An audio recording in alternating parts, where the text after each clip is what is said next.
Assalamualaikum warahmatullahi wabarakatuh. Selamat malam buat teman-teman semuanya. Terima kasih banyak buat teman-teman yang sudah mengklik video saya. Saya Rahayu Fajri akan menceritakan sebuah kisah misteri untuk teman-teman semuanya.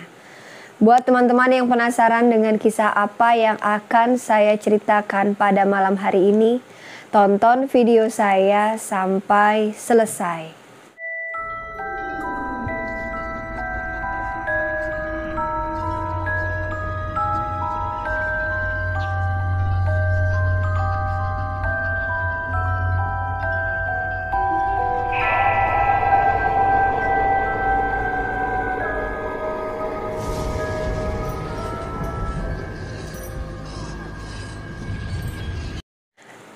Pada malam hari ini kembali saya akan menceritakan sebuah kisah misteri buat teman-teman semuanya. Pasti teman-teman semua udah pada kangen kan saya menceritakan pengalaman misteri dari teman-teman yang mengirimkan ceritanya kepada saya. Nah, jadi pada malam hari ini saya akan kembali menceritakan kiriman cerita dari teman-teman subscriber saya. Jadi malam hari ini saya kembali mendapatkan kiriman atau cerita yang saya dapatkan dari salah satu teman subscriber saya.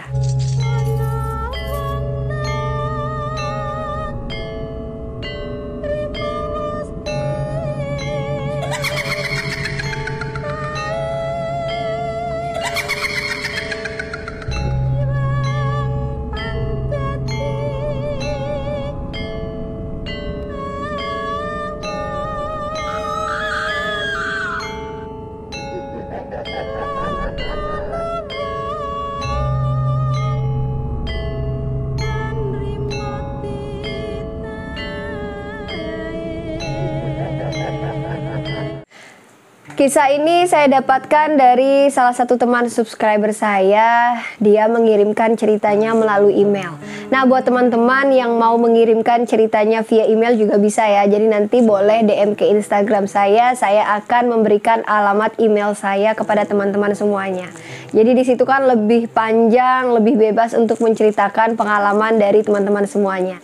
Jadi kisah ini dikirimkan oleh salah satu teman subscriber saya pada saat ibunya ini menjadi ART pada tahun 2002 yang lalu. Di sini kita sebut saja namanya Ibu Tari. Jadi pada tahun 2002 yang lalu Ibu Tari ini mendaftarkan dirinya sebagai ART di perusahaan penyalur tenaga kerja di daerah Jakarta. Walaupun Ibu Tari ini belum berpengalaman ya di bidangnya, tapi Bu Tari ini nekat untuk mendaftarkan dirinya sebagai ART di daerah Jakarta tersebut. Setelah mendaftarkan dirinya di perusahaan penyalur tenaga kerja tersebut, jadi di sini Tari ini diajarkan lah ya bagaimana menjadi ART yang baik dan benar seperti itu.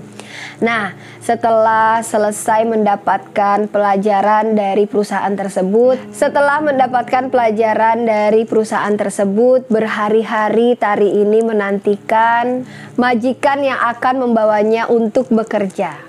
Dan akhirnya penantian tersebut terjawab sudah setelah Pak Indra dan Bu Ina mengajak Tari untuk bekerja sebagai ART di rumahnya.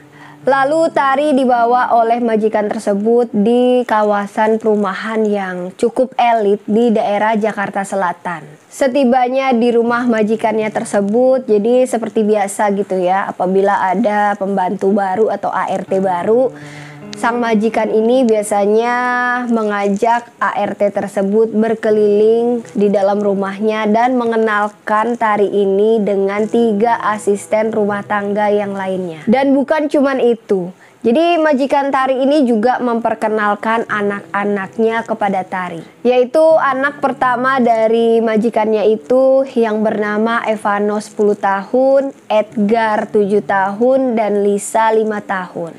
Setelah kurang lebih 1 minggu Tari berada di rumah majikannya itu, Tari ini nggak merasa ada sesuatu yang aneh.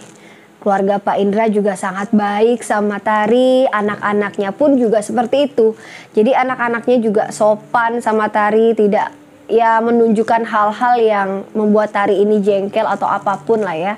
Dan ketiga asisten rumah tangga dari majikannya itu pun juga sangat antusias lah gitu ya menyambut kedatangan asisten baru di rumah tersebut.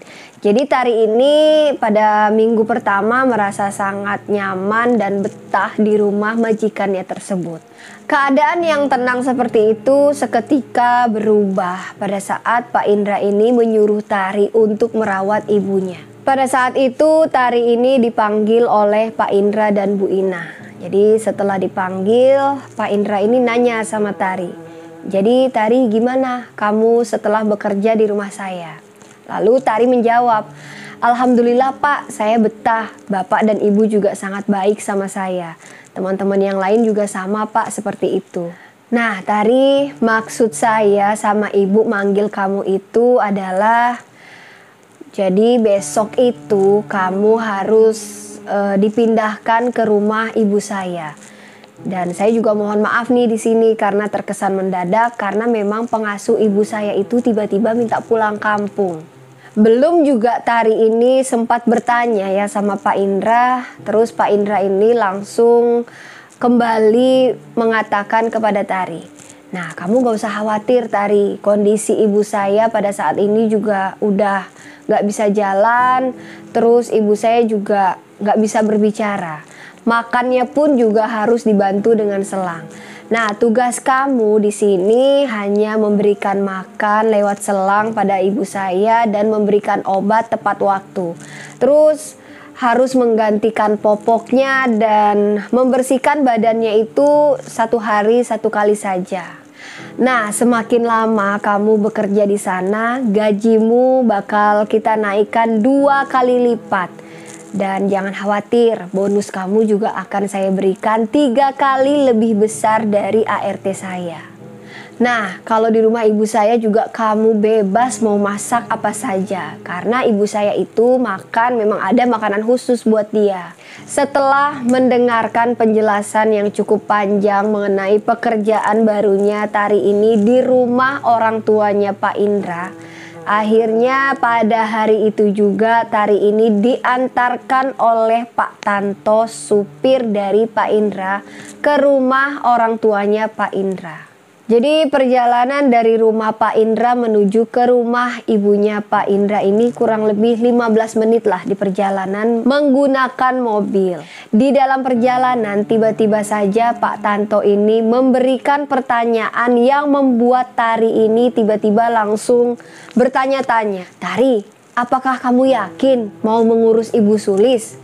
tanya Pak Tanto ini tiba-tiba. "Sudah Pak, saya sudah sangat yakin." "Emangnya kenapa sih Pak? Kok nanya kayak gitu?" Nggak ada apa-apa Tar. Tapi satu nih pesan saya. Kalau di sana itu ada apa-apa, kamu simpen nih nomor saya. Kamu langsung telepon saya menggunakan telepon rumah di sana.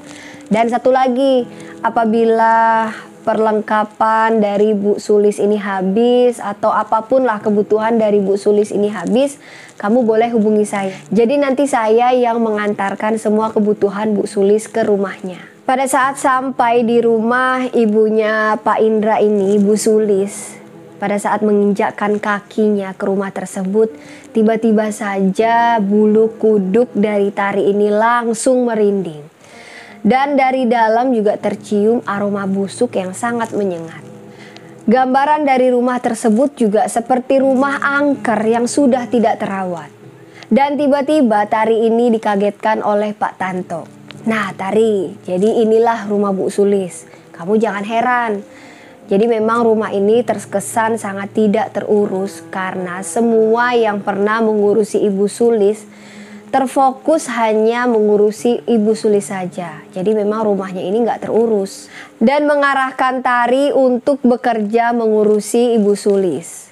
Dan Tari juga diantarkan masuk ke dalam kamarnya. Nah pada saat masuk ke dalam kamarnya Tari ini tadi, Tari ini merasa sangat ketakutan karena melihat isi dalam rumah dari Bu Sulis ini tadi. Karena memang kebayang lah ya, rumah besar gak keurus, jadi hawanya itu memang berbeda sama rumah yang ditempati dan benar-benar diurus. Nah, yang membuat Tari ini juga semakin heran dan agak bertanda tanya besar lah gitu ya. Di setiap sudut dari rumah Bu Sulis ini tadi ditempeli oleh daun kelor. Entah itu di tembok, entah itu di daun pintu gitu. Jadi tari ini melihat banyak sekali daun kelor yang ditempel. Melihat keanehan tersebut, tari ini langsung bertanya ya sama Pak Tanto. Pak, ini kenapa sih kok rumah Bu Sulis ini banyak sekali daun kelor yang ditempelkan? Nah, Pak Tanto ini enggan menjawab ya. Jadi Pak Tanto hanya bilang sama Tari, ya aku juga nggak tahu sih Tar kenapa. Tapi yang jelas Bu Sulis sendiri yang memesan untuk rumahnya ini ditempelkan daun kelor. Dan setelah itu Tari ini diantarkan oleh Pak Tanto menemui Ibu Sulis. Jadi Tari pada saat itu bertemu sama Ibu Sulis dan memperkenalkan dirinya. Pada saat pertama kali bertemu dengan Ibu Sulis, Tari ini merasa ketakutan ya, menatap mata dari Bu Sulis ini tadi. Karena kondisi dari Bu Sulis ini juga sangat memprihatinkan. Badannya sangat kurus dan dokter pun juga memvonis Ibu Sulis ini nggak bisa lagi jalan atau bisa dibilang lumpuh total. Umur Bu Sulis juga pada saat itu sudah 70 tahun, sudah terbilang sangat sepuh. Lalu Tari memperkenalkan dirinya kepada Ibu Sulis. Nah, Bu Sulis di sini hanya merespon dengan menganggukkan kepalanya saja tanpa memberikan jawaban apapun. Karena memang kita ketahui bahwa Bu Sulis ini selain lumpuh, beliau juga tidak bisa berbicara. Tari pun beranjak pergi dari kamar Ibu Sulis ditemani oleh Pak Tanto. Sebelum Pak Tanto meninggalkan Tari untuk kembali ke rumah Pak Indra, Pak Tanto ini meninggalkan sebuah kertas yang berisikan nomor teleponnya. Pak Tanto bilang sama Tari, "Tari, jika kamu di sini merasa terancam atau ada gangguan apapun, kamu segera hubungi saya. Dan satu lagi nih, apabila semua kebutuhan dari Bu Sulis, entah itu makanannya, obat-obatannya, atau apapun itulah, kamu segera hubungi saya. Jadi nanti biar saya yang mengantarkan semua kebutuhan Ibu Sulis ke sini." Tak lama dari situ, Pak Tanto pun beranjak pergi dari rumah Bu Sulis. Dan Tari memulai pekerjaannya. Karena pada saat itu Bu Sulis ini sudah waktunya untuk makan siang. Jadi Tari langsung mempersiapkan makanan untuk diberikan kepada Bu Sulis. Tari langsung beranjak pergi ke dapur untuk mengambil makanan yang sudah disiapkan ya sebelumnya oleh pengasuh Bu Sulis sebelumnya. Nah, tak lupa juga Sulis ini mempersiapkan vitamin yang sudah ditulis juga oleh Pak Indra dan dititipkan kepada Sulis. Setelah semua makanan dan obat-obatan dipersiapkan oleh Tari, Tari pun langsung masuk ke kamar Bu Sulis. Terlihat di sana Bu Sulis ini sedang tertidur sangat lelap sekali. Nah, pada saat melihat Bu Sulis ini tertidur ya sudah lumayan lelap, Tari ini berusaha untuk membangunkannya. Bu, ini saya Bu, Tari yang akan mengurus Ibu. Bangun yuk Bu, udah waktunya makan siang nih Bu sama minum vitamin. Setelah beberapa kali Tari ini berusaha membangunkan Ibu Sulis, akhirnya Bu Sulis ini terbangun. Namun di sini dengan mimik wajah yang sepertinya terganggu ya dengan kehadiran Tari. Tari yang menyadari hal itu pun meminta maaf kepada Ibu Sulis. "Maaf ya Bu, saya Tari, saya yang akan merawat Ibu di sini. Maaf kalau saya nggak sopan membangunkan tidur Bu Sulis." Nah, Tari juga heran ya dengan kondisi dari Ibu Sulis ini. Karena kalau dilihat kondisi fisik dari Bu Sulis ini terlihat sehat, bugar. Ya mungkin karena ia sudah sedikit rabun dan memang lumpuh, jadi ada orang yang harus merawatnya. Setelah Tari selesai memberikan makan dan memberikan vitamin kepada Ibu Sulis, tiba-tiba Ibu Sulis ini mengambil sebuah buku dan pulpen ya, yang letaknya itu tidak terlalu jauh dari posisi beliau tidur. Setelah buku dan pulpen diambil oleh Bu Sulis ini menuliskan sebuah pesan. Jadi Bu Sulis menuliskan di buku tersebut bahwa ingin diambilkan di dalam lemari tua yang berada di dalam kamarnya itu 7 kuntum melati. Melihat pesan tersebut, Tari ini ya walaupun seperti ada yang merasa aneh ya, untuk apa ya bunga melati diambil di dalam lemari tersebut. Akhirnya bergegaslah Tari ini mengambil 7 bunga melati tersebut yang berada di dalam lemari tua yang terletak di dalam kamarnya Bu Sulis ini tadi. Setelah bunga melati ini tadi diambil dari dalam lemari tua itu, bergegas lagi Tari memberikan 7 bunga melati itu kepada Bu Sulis. Dan ternyata belum selesai. Bu Sulis kembali menyuruh Tari untuk merendam 7 bunga melati itu ke dalam air, dan Bu Sulis ingin meminum air melati tersebut. Dan akhirnya Tari pun langsung mempersiapkan apa yang Bu Sulis ini inginkan. Setelah memberi air melati kepada Bu Sulis, Tari langsung bergegas keluar dari kamar Bu Sulis dan menuju ke dapur. Ada banyak perasaan yang berkecambuk ya di dalam dirinya Tari. Ada perasaan takut, ada perasaan yang aneh, dan ada perasaan yang pokoknya campur aduk lah seperti itu. Tapi di sini Tari berusaha untuk menguatkan dirinya agar tetap bertahan di rumah Bu Sulis untuk merawatnya. Nah, jadi pada saat sampai di dapur, Tari ini memutuskan untuk membersihkan seluruh ruangan yang berada di dalam rumahnya Bu Sulis. Karena seperti yang tadi kita ketahui bahwa rumahnya Bu Sulis ini sangat-sangat kotor dan benar-benar tidak terawat. Karena penjaga dari Bu Sulis ini sebelumnya memang terfokus hanya untuk merawat Bu Sulis saja, tidak membersihkan di dalam rumahnya itu. Nah, Tari ini tipikal orang yang gak betah kalau tinggal di dalam rumah yang kotor, bau. Tari benar-benar merasa gak nyaman. Jadi dia memutuskan ya udahlah, mendingan saya bersihkan sajalah biar saya merasa nyaman tinggal di sini. Nah, setelah seluruh ruangan yang berada di dalam rumahnya Bu Sulis ini dibersihkan oleh Tari, Tari ini sudah mulai merasa lapar. Akhirnya Tari memutuskan untuk memasak makanan yang akan dimakan oleh Tari.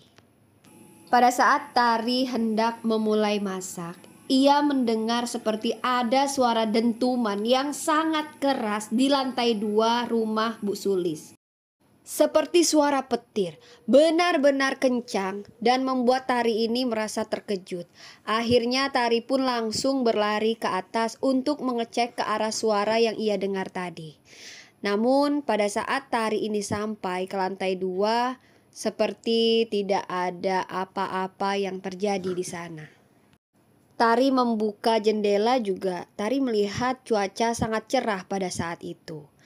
Dan akhirnya dengan rasa yang sudah mulai aneh gitu ya, Tari juga merasa kebingungan. Akhirnya Tari turun ke lantai 1. Dan Tari juga sempat berpikir, apa halusinasi aku aja ya? Tapi ya nggak mungkin, soalnya suara dentuman itu benar-benar terdengar sangat jelas. Dan akhirnya Tari ini memutuskan untuk kembali ke dapur dan melanjutkan masaknya. Jadi pada saat Tari ini turun dari lantai 2 menuju ke dapur, tiba-tiba Tari ini kembali mendengar suara teriakan dan suara seperti ada barang yang pecah, dan suara tersebut berasal dari kamarnya Bu Sulis. Mendengar suara tersebut, Tari ini kembali bergegas berlari menuju kamar Bu Sulis. Tari merasa khawatir, takutnya ada sesuatu hal yang buruk terjadi kepada Bu Sulis. Nah, setelah Tari ini sampai dan masuk ke dalam kamarnya Bu Sulis, seketika pada saat Tari membuka pintu, Tari melihat kondisi Bu Sulis ini sedang mengalami kejang seluruh tubuhnya sambil menunjuk-nunjuk ke arah kamar mandi yang berada di dalam kamar tersebut. Sambil memasang mimik wajah yang seperti orang ketakutan. Wajah dari Bu Sulis ini juga sangat terlihat pucat.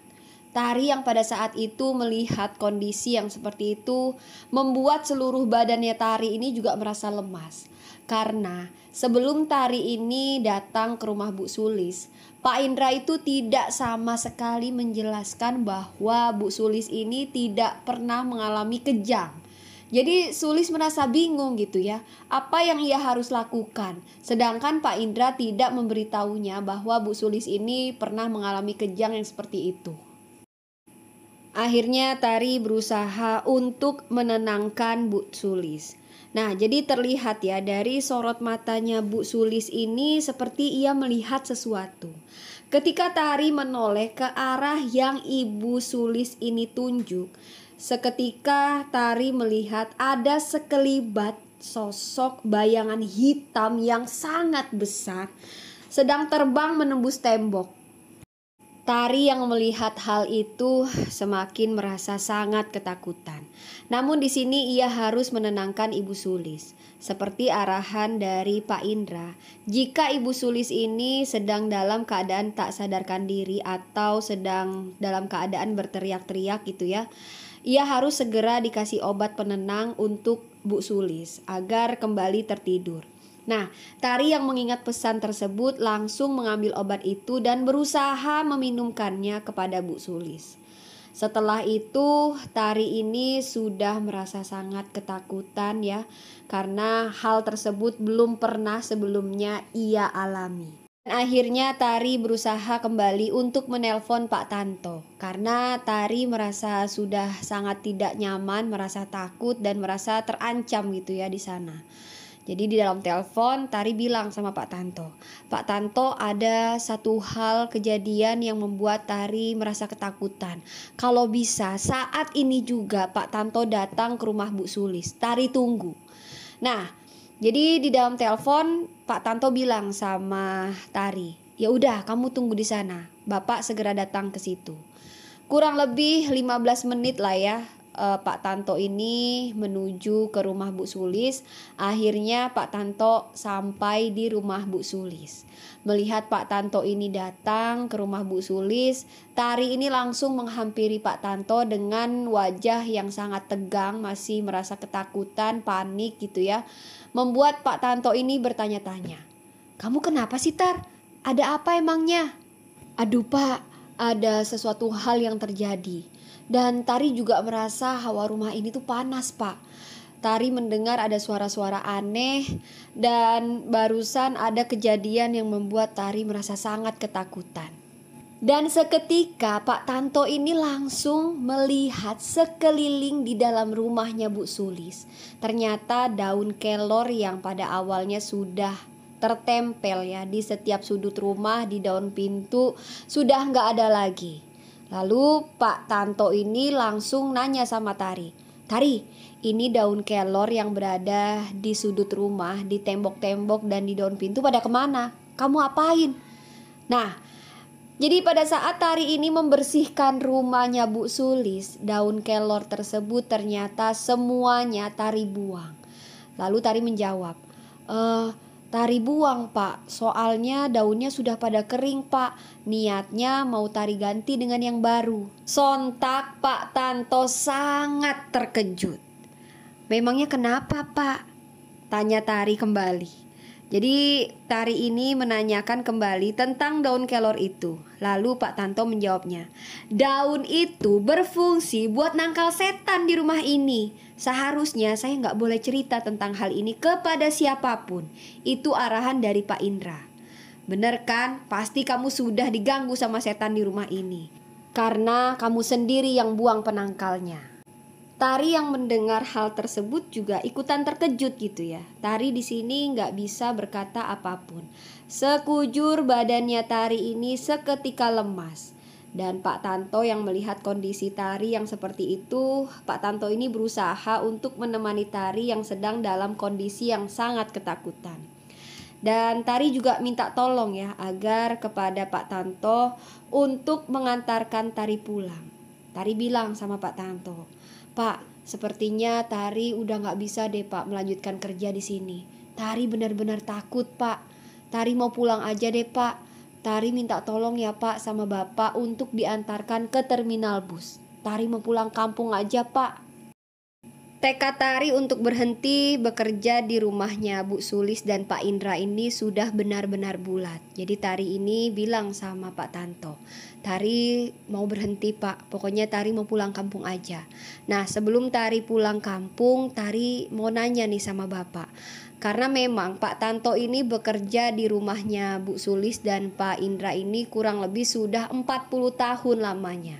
Pasti semua yang terjadi di rumah Bu Sulis maupun Pak Indra, Pak Tanto ini mengetahuinya. Tari ini bertanya sama Pak Tanto, kenapa di setiap sudut di dalam rumahnya Bu Sulis ini ditempeli daun kelor? Tari meminta Pak Tanto untuk menjawab pertanyaannya secara jujur agar Tari ini tahu apa yang sebenarnya terjadi di rumah ini. Nah, jadi Pak Tanto sedikit kebingungan gitu ya untuk menjawab pertanyaan yang diajukan oleh Tari. Akhirnya Pak Tanto menjawab dan menceritakan semuanya kepada Tari apa yang sebenarnya terjadi. Sebelum Pak Tanto ini bekerja kepada Pak Indra, dulunya Pak Tanto adalah supir pribadi Ibu Sulis dan suaminya. Dan karena suami dari Bu Sulis ini meninggal dunia, kondisi kesehatan Bu Sulis juga menurun. Akhirnya Pak Tanto ditarik oleh anaknya Bu Sulis yaitu Pak Indra untuk menjadi supir pribadinya. Pada saat Bu Sulis muda, Bu Sulis ini adalah wanita yang kaya raya. Lalu dia menikah dengan pria yang statusnya sama dengan beliau, menikah dengan laki-laki yang juga sangat kaya raya.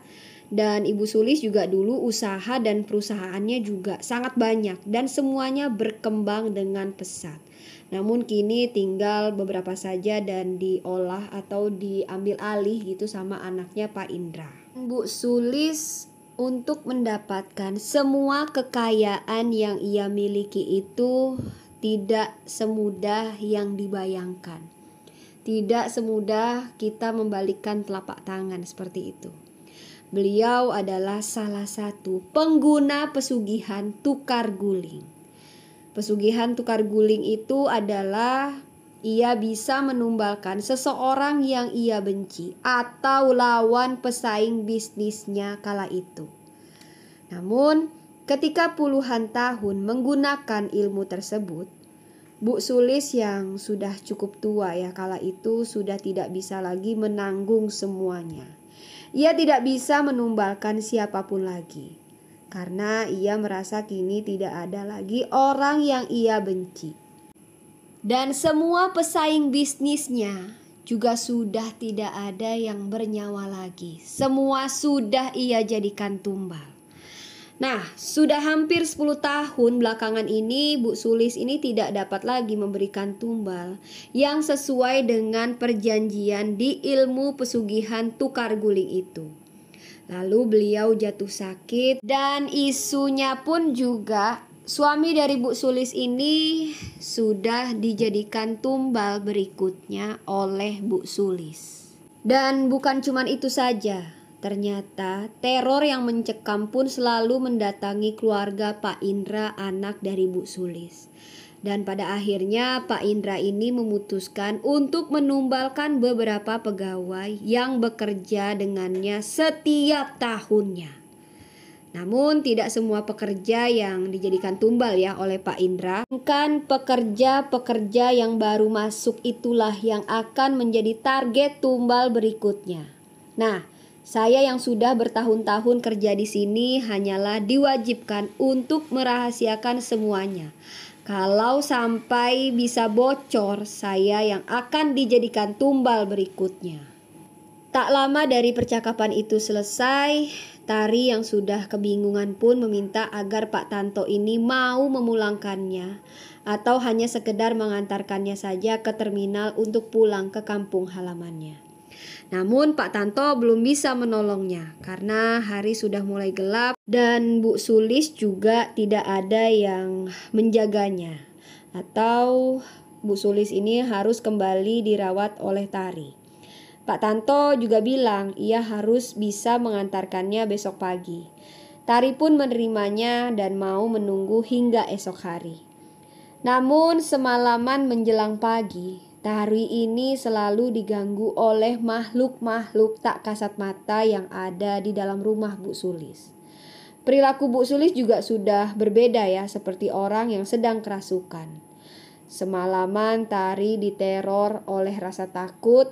Namun di sini untung saja Pak Tanto ini mau menemaninya untuk menunggu pagi tiba dan mengantarkan Tari ini ke terminal bus. Singkat cerita, pagi pun tiba. Tari bergegas berkemas dan segera ingin pergi dari rumah tersebut. Dan akhirnya Pak Tanto pun mengantarkan Tari sampai ke terminal bus. Karena memang Pak Tanto nggak mungkin ya kalau harus mengantarkan Tari ini sampai ke kampung halamannya. Nah, Pak Tanto juga bilang sama Tari untuk merahasiakan semuanya. Dan Tari juga bilang sama Pak Tanto, saya juga minta tolong nih Pak sama Bapak agar merahasiakan kepada Pak Indra kalau saya pulang ini bukan dalam keadaan yang tahu semuanya atau dalam keadaan takut. Melainkan Bapak bilang aja kalau orang tua Tari atau sanak saudara Tari itu sedang sakit atau apapun itulah. Jadi Tari dan Pak Tanto ini sudah sepakat untuk saling merahasiakan semuanya. Tari juga gak lupa mengucapkan terima kasih banyak kepada Pak Tanto yang sudah mau membantu Tari. Dan akhirnya bus Tari pun melaju ke kampung halaman Tari. Nah, jadi teman-teman, demikianlah kisah yang saya dapat dari Mas Rian, anak dari Bu Tari. Kenapa saya bisa menceritakan semuanya ini? Karena Mas Rian ini sudah izin ya sama ibunya. Dan Bu Tari sendiri mengizinkan untuk saya menceritakan kembali kisah yang sudah puluhan tahun ini terjadi.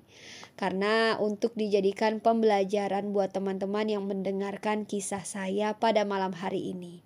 Sekali lagi saya mengucapkan terima kasih banyak buat Mas Rian dan Bu Tari yang sudah mau membagikan kisah ini kepada saya.